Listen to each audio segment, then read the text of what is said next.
Hello दोस्तों, welcome करता हूं मैं आपको आपके अपने यूट्यूब चैनल सिविल इंजीनियर एफबीएच में। तो दोस्तों, जो हमारी आज की वीडियो है इसमें हम स्टैंडर्ड पेनिट्रेशन टेस्ट के बारे में डिस्कस करेंगे।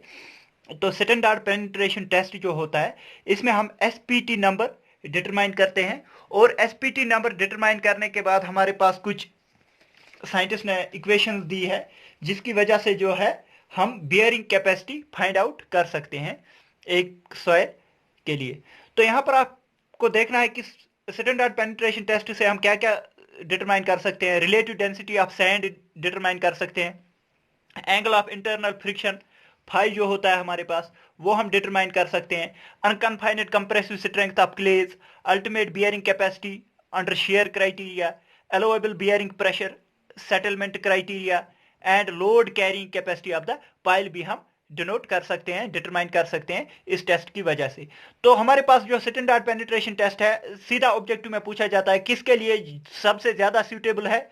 तो डेंस सैंड के लिए सबसे ज्यादा सूटेबल है, फिर फाइन सैंड और सिल्ट के लिए दूसरे नंबर पर, और क्ले और फाइन सिल्ट के लिए ये ज्यादा सूटेबल नहीं रहता है। हालांकि उनके लिए भी करते हैं लेकिन उनके लिए जो है सूटेबल ज्यादा नहीं रहता है। तो हम क्या करते हैं इस टेस्ट में हम क्या करते हैं, हम एक टेस्ट के लिए जो है एक बोर होल करते हैं। ये है हमारा सॉइल का लेवल, यहां पर हम एक बोर होल करते हैं। तो ये जो होल है हम करते हैं, बोर होल जो है वो 55 टू 150 mm का बोर होल हम करते हैं। ये जो बोर होल है ये 55 mm टू 150 mm तक करते हैं हम। तो इसके बाद क्या है, हम ये टेस्ट जो है 1.5 मीटर इंटरवल पे करते हैं, मतलब कि 1.5 मीटर इंटरवल अगर यहां पर किया तो फिर हम 1.5 मीटर नीचे चलेंगे तो वहां पर करेंगे, और फिर उसके बाद 1.5 मीटर नीचे चलेंगे तो वहां पर करेंगे। मतलब कि या तो हम 1.5 मीटर इंटरवल पे करते हैं या फिर ईच चेंज इन स्ट्रेटा, मतलब कि अगर हमारे पास स्ट्रेटा चेंज हो रहा है, अगर यहाँ पर रॉकी सैंडी सॉइल है, यहाँ पर सिल्टी सॉइल है, तो हम यहाँ तक सैंडी सॉइल में करेंगे, फिर यहाँ पर आ जाएंगे सिल्टी सॉइल पे करेंगे फिर से, और फिर आगे करेंगे अगर स्ट्रेटा चेंज हो रहे हैं। तो या तो हम स्ट्रेटा चेंज होने पर करेंगे या फिर 1.5 मीटर इंटरवल पे करेंगे, या फिर इनमें देखेंगे छोटा कौन सा है। या अगर ये जो स्ट्रेटा है ये 3-4 मीटर पे चेंज हो रहे हैं तो हमें क्या करना है, हमें 1.5 मीटर पे ही टेस्ट करना पड़ेगा। लेकिन अगर स्ट्रेटा जो है वो 1.5 मीटर से कम दूरी पे चेंज हो रहे हैं, मतलब तो हम जो है स्ट्रेटा के चेंज होने पर ही टेस्ट करेंगे। तो बोर होल जो होता है यहाँ पर हम जो ये होल करते हैं ये 55 टू 150 mm का होता है, सीधा ऑब्जेक्टिव में पूछा जा सकता है। तो स्प्लिट स्पून सैंपलर हम यूज करते हैं इसमें। पहले जब हमने बोर होल किया तो बोर होल किया उसके बाद हम एक सैंपलर यहां पर लगाते हैं। इस सैंपलर को कहते हैं split spoon sampler. Split spoon sampler इसको कहा जाता है। तो इसका जो है इंटरनल डायमीटर वो 35 mm का होता है और एक्सटर्नल डायमीटर 50.8 mm का होता है। तो ये होता है हमारे पास split spoon sampler. Split spoon sampler क्या होता है मैं आपको दिखाऊंगा। यहां पर ये स्प्लिट स्पून सैंपलर हमारे पास ऐसे होता है, ये होता है ऐसे। इससे हम क्या करते हैं, इसको हम पेनिट्रेट करवाते हैं। तो इंटरनल डायमीटर, ये जो इंटरनल डायमीटर है ये 35 mm का होता है, और एक्सटर्नल डायमीटर ये जो फुल डायमीटर होता है ये 50.8 mm का होता है। तो हम क्या करते हैं, इस पे नंबर ऑफ ब्लोज लगाते हैं। नंबर ऑफ ब्लोज की वजह से ये जो है सॉइल में पेनिट्रेट करता है, और ये जो है यहाँ पर ये जो होल है इसमें सॉइल सैंपल हमारे पास कलेक्ट होता है। एक तो सॉइल सैंपल भी कलेक्ट कर सकते हैं, और इसका नाम स्प्लिट स्पून सैंपलर इसलिए है क्योंकि हम इसको जो है तोड़ भी सकते हैं ऐसे, और इसमें से सॉइल सैंपल निकाल सकते हैं। ये तोड़ना नहीं है हमने, मतलब कि ओपन भी कर सकते हैं इसको, और इसमें से जो है सॉइल सैंपल हम निकाल सकते हैं। तो ये हो गया स्प्लिट स्पून सैंपलर के बारे में। और हमारे पास जो हैमर है, यहां पर हम हैमर लगाते हैं। ये जो हैमर है हमारे पास, यहां पर हमारे पास हैमर है। ये हैमर जो है इसका वेट पूछा जा सकता है। 63.5 kg इसका वेट होता है, और 75 सेंटीमीटर फ्री फॉल से हम इसको गिराते हैं। मतलब क्या करना है हमने, इस स्प्लिट, ये जो हैमर है इसको स्प्लिट स्पून सैंपलर से 75 सेंटीमीटर उठाना है और फिर गिरा देना है, ऐसे ही अंडर फ्री फॉल गिरा देना है। तो उसकी वजह से ये जो स्प्लिट स्पून सैंपलर है इन ब्लोज की वजह से नीचे नीचे चला जाएगा। तो यही है प्रोसीजर। पहले हम क्या करते हैं, हमने बोर होल किया, बोर होल करने के बाद हमने यहाँ पर जो है जहाँ पर टेस्ट हमें स्टार्ट करना है पहले स्प्लिट स्पून सैंपलर लगा दिया यहाँ पर। उसके बाद हम जो है हैमर से इस पे ब्लो लगाते हैं। ब्लो कैसे लगाते हैं, इसको उठाया, हैमर जो है 63.5 केजी का होता है, इसको 75 सेंटीमीटर उठाते हैं, फिर गिराते हैं, इस पे हो गया एक ब्लो। उसके बाद दूसरा ब्लो, ऐसे ही ब्लो देते रहते हैं, तब तक ब्लो देते हैं जब तक हमारे पास इस स्प्लिट स्पून सैंपलर की पेनिट्रेशन जो है वो 15 सेंटीमीटर या 150 mm तक नहीं होता है। तो ये जो 150 mm, पहला 150 mm है, इसको हम, इसमें नंबर ऑफ ब्लोज जो है ये हम इग्नोर कर देते हैं सीटिंग ड्राइव के लिए, मतलब कि हमने बिठाने के लिए इसको इग्नोर कर दिया। जब ये 150 mm तक चला जाता है उसके बाद हम जो है फिर से 150 और 150 mm इसको गिराते हैं। तो ये जो 300 mm हमने इसको पेनिट्रेट करवाया, इस स्प्लिट स्पून सैंपलर को सॉइल में पेनिट्रेट करवाया, ये 300 mm के लिए, मतलब कि 30 सेंटीमीटर के लिए, इसमें जो नंबर ऑफ ब्लोज आ जाते हैं हम उसी को हम कहते हैं standard penetration, SPT, sorry SPT, standard penetration number. SPT number क्या कहा जाता है, स्टैंडर्ड पेनिट्रेशन नंबर कहा जाता है। तो ये होता है हमारे एसपीटी नंबर, मतलब कि ये 30 सेंटीमीटर पेनिट्रेशन के लिए हमें कितने नंबर ऑफ ब्लोज लगे, तो वो होता है हमारे पास स्टैंडर्ड पेनिट्रेशन नंबर। तो उसको हम एन नॉट से डिनोट करते हैं, यहां पर आप देख सकते हैं एन नॉट से हम डिनोट करते हैं। अब ये जो स्टैंडर्ड पेनिट्रेशन नंबर है इसमें हम दो करेक्शंस लगाते हैं। दो करेक्शंस आपको पता होनी चाहिए, एक होता है ओवरबर्डन करेक्शन, ओवरबर्डन करेक्शन, एक होता है हमारे पास डायलेटेंसी करेक्शन। तो ये करेक्शंस हम क्यों लगाते हैं ये मैं पहले आपको आपके साथ डिस्कस करूंगा। पहले ही ओवरबर्डन करेक्शन की बात करूंगा। ओवरबर्डन करेक्शन के लिए हमारे पास क्या होता है, अगर हमने सॉइल को डीप डेप्थ पे यहां पर, अगर हम सॉइल को यहां पर डीप डेप्थ पे जो है पेनिट्रेट करवा रहे हैं तो उसकी वजह से जो है यहां पर लेटरल प्रेशर जो है वो बहुत ज्यादा होगा, कन्फाइनिंग प्रेशर जो है बहुत ज्यादा होगा। उसकी वजह से जो है नंबर ऑफ ब्लोज हमें ज्यादा देने पड़ेंगे एट हायर डेप्थ। और अगर हम यहां पर पेनिट्रेट करवा रहे हैं for example split spoon sampler को, तो यहां पर जो है कन्फाइनिंग प्रेशर बहुत कम होगा, उसकी वजह से जो है वैल्यू हमारी कम आ जाएगी। तो जब वैल्यू ज्यादा आ जाएगी उसके लिए हमें कोई परेशानी नहीं होती है, वो ठीक होता है। लेकिन यहां पर जो है कम हाइट पे जो है वैल्यू हमारी बहुत ज्यादा कम आ जाती है, तो ये अंडर एस्टिमेट हो जाते हैं ये वैल्यूज, क्योंकि कन्फाइनिंग प्रेशर यहां पर कम होता है। तो इसके लिए जो जो वैल्यू है ये बहुत ज्यादा कम आ जाती है। इसी कम वैल्यू के लिए हम एक करेक्शन करते हैं, उसे कहते हैं ओवरबर्डन करेक्शन। ये ज्यादा हम कोहेशनलेस सॉइल के लिए यूज करते हैं। Standard penetration number at shallow depth is too low, मतलब कि स्टैंडर्ड पेनिट्रेशन नंबर हमारा शैलो डेप्थ पे कम आ जाता है तो अंडर एस्टिमेट हो जाता है।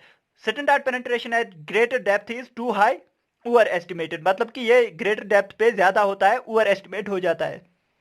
तो ओवर एस्टिमेट के लिए हमारे पास कोई परेशानी नहीं होती है, अंडर एस्टिमेट के लिए हमें जो है करेक्शन लगानी होती है। तो करेक्टेड एसपीटी नंबर जो है वो हम कैसे कैलकुलेट करते हैं, उसके लिए फार्मूला दिया गया है। तो वो होता है N1 होता है करेक्टेड एसपीटी नंबर, होता है N नॉट, मतलब कि जो हमारा पहले एक्चुअल स्टैंडर्ड पेनिट्रेशन नंबर आ गया था, तो N not into 350 divide by sigma dash plus 70। तो सिग्मा डैश यहां पर क्या होता है, ये होता है effective overburden pressure kilo newton per metre square के इक्वल। तो यहां पर ये जो सिग्मा बार होता है इफेक्टिव ओवरबर्डन प्रेशर, ये जो है 280 kilo newton per metre square से ज्यादा नहीं होना चाहिए, क्योंकि अगर ये जो है 280 kilo newton per metre square से ज्यादा वैल्यू आ गई तो हमारे पास ये जो है ये वैल्यू मिला के जो है 350 से ज्यादा हो जाएगी, और हमारे पास जो है स्टैंडर्ड पेनिट्रेशन नंबर जो करेक्टेड वैल्यू है ये कम आ जाएगी। तो हमें जो है शैलो डेप्थ के लिए हमें इस वैल्यू को जो है इंक्रीज करवाना होता है। तो यहां पर अगर ये वैल्यू जो है n1 की वैल्यू कम आ जाएगी तो हमें उससे कोई फायदा ही नहीं है। तो n1 के लिए जो है ये वैल्यू जो है 280 kilo newton per metre square से कम होनी चाहिए।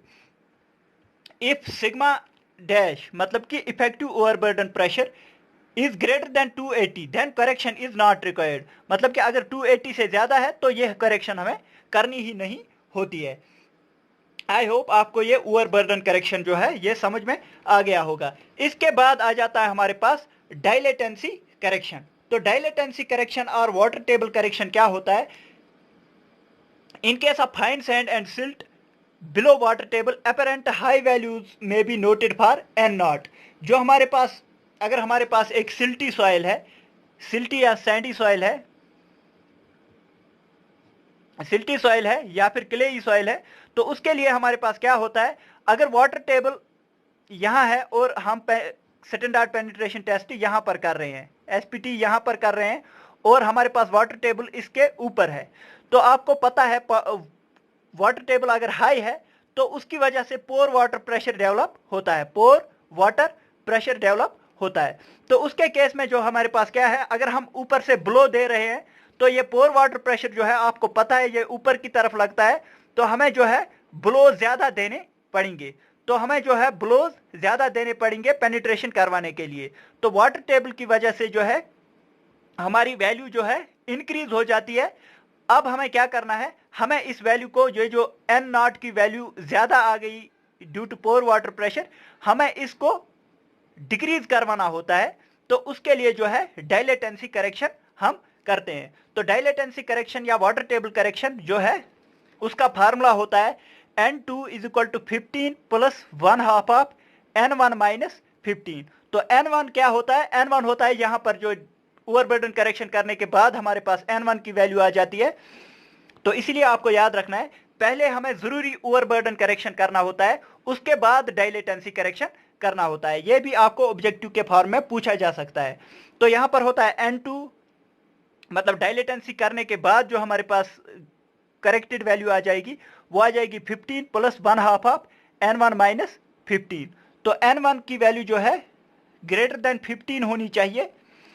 If N1 is less than 15 this correction is not required, मतलब कि अगर हमारे पास N1 की वैल्यू जो है 15 से कम है तो हमें यह करेक्शन करने की जरूरत भी नहीं पड़ती।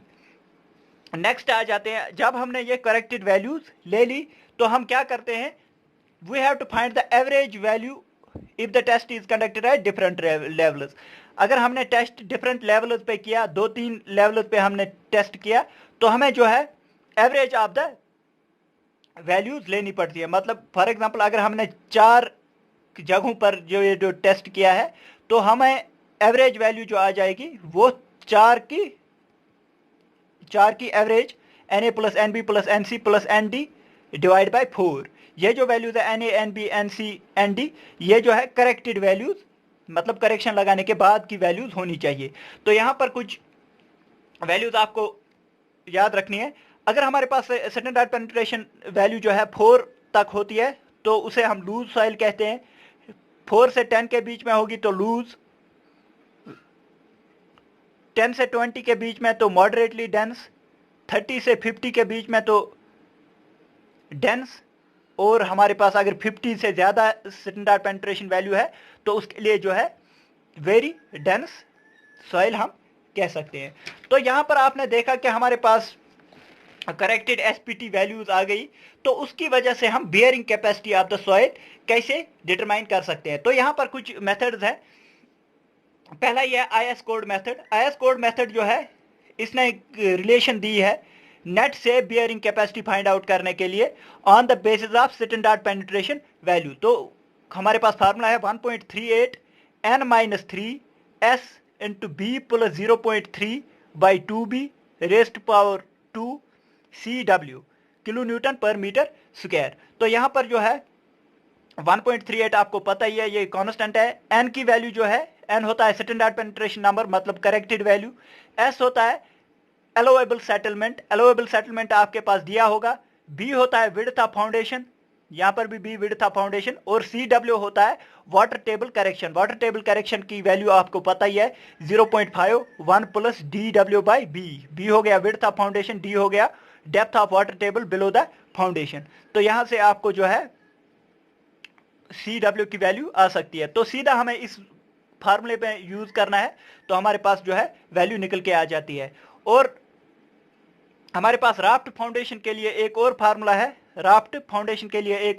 है, तो वहां पर q net allowable bearing capacity 0.88, N हो गया हमारे पास स्टैंडर्ड पेनिट्रेशन वैल्यू, एस हो गया अलोवेबल सेटलमेंट, और CW हो गया वाटर टेबल करेक्शन। तो ये है IS कोड मेथड, डायरेक्टली जो है फार्मूला में स्टैंडर्ड पेनिट्रेशन नंबर यूज करना है, तो हमारे पास जो है नेट से बियरिंग कैपेसिटी निकल के आ जाएगी। ऐसे ही टैंगस इक्वेशन है, उस निकालते हैं। तो यहां पर आप देख सकते हैं क्यों net allowable 1.4 n-3 b plus 0.3 divide by 2b s CW and CD।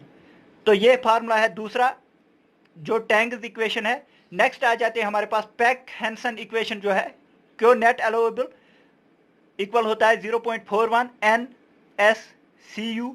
तो n हमारे पास स्टैंडर्ड पेनिट्रेशन नंबर, s हो गया अलोवेबल सेटलमेंट, cu हो गया वाटर टेबल करेक्शन फैक्टर।